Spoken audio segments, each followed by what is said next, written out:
ఇక భూదాన్ భూముల విషయంలో హైదరాబాద్ లో తనిఖీలు కలకలం రేపుతున్నాయి. దీనికి సంబంధించిన లేటెస్ట్ అప్డేట్స్ మనకు అందుతున్నాయి. హైదరాబాద్ పాత బస్తీలో ఈడీ సోదాలు జరుగుతున్నాయి. భూదాన్ భూముల వ్యవహారంలో ఈడీ ఈ సోదాలు చేస్తోంది. మహేశ్వరం భూముల విషయంలో తనిఖీలు కొనసాగుతున్నాయి. మున్వర్ ఖాన్, ఖాదిర్ ఉన్నీస్ అలాగే సర్ఫాన్ సుకోర్ ఇళ్లలో ఈడీ అధికారులు సోదాలు చేస్తారు. హైదరాబాద్ పాత బస్తీలో ఈడీ సోదాలు ఒక్కసారిగా కలకలం రేపాయి.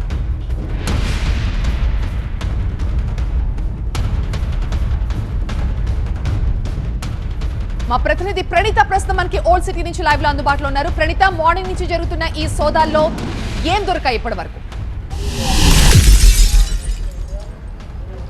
అయితే కొద్ది రోజుల క్రితమే హైకోర్టు కూడా దీనిపైన కీలక ఆదేశాలు జారీ చేసింది. ఇప్పటి వరకు ఈ భూదాన్ వ్యవహారంలో అంటే మహేశ్వరం వద్ద, నాగారం వద్ద ఉన్నటువంటి సర్వే నంబర్ 181, 182తో పాటు కొన్ని సర్వే నంబర్స్లో ప్రొహిబిటెడ్ గవర్నమెంట్ ల్యాండ్స్లో ఉన్నటువంటి భూమిని కొంతమంది ప్రభుత్వంలో ఉన్నటువంటి అధికారులతో పాటు కొన్ని ప్రైవేట్ సంస్థలు అట్లాగే ప్రైవేట్ వ్యక్తులకు వీటిని విక్రయించారు.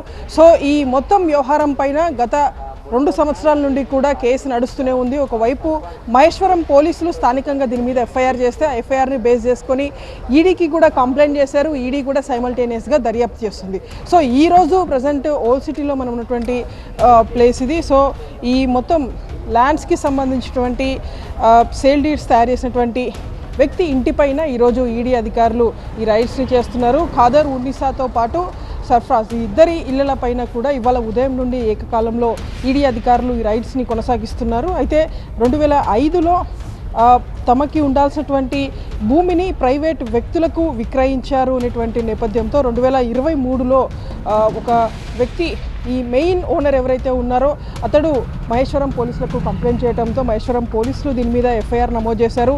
సో అప్పటి ఆర్డీఓగా ఉన్నటువంటి జ్యోతితో పాటు పలువురు అధికారులు మొత్తం 7గురి పైన మహేశ్వరం పోలీసులు ఎఫ్ఐఆర్ నమోదు చేశారు. ఆ తర్వాత దీన్ని ఈడీ టేకప్ చేసిన తర్వాత 2023లో ఈడీకి కంప్లైంట్ వెళ్ళింది.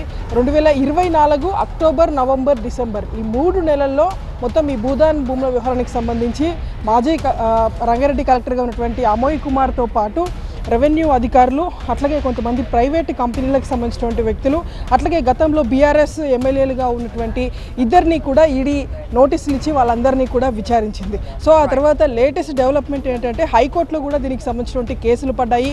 ఈడీతో పాటు సిబిఐతో కూడా దీనికి సంబంధించిన ఎంక్వైరీ చేయించాలంటూ చెప్పడం. సో హైకోర్టు ఈ తాజాగా ఇచ్చినటువంటి ఉత్తర్వుల్లో ఈ భూదాన్ వ్యవహారంలో ఉన్నటువంటి ఎలాంటి డెవలప్మెంట్స్ కూడా జరగకూడదు, ప్రజెంట్ ఎవరు కూడా దాన్ని విక్రయించడానికి వీల్లేదు. సో ప్రజెంట్ దానిపైన యథాస్థితిని కొనసాగించాలంటూ కూడా హైకోర్టు ఆదేశాలు జారీ చేసింది. ఈ నేపథ్యంలో ఈడీ రైడ్స్ కలకలం రేపుతున్నాయి. ఓల్డ్ సిటీలో ఉన్నటువంటి 3 ప్రాంతాల్లో కూడా ఈ రైడ్స్ కొనసాగుతున్నాయి. Thank you Praneetha.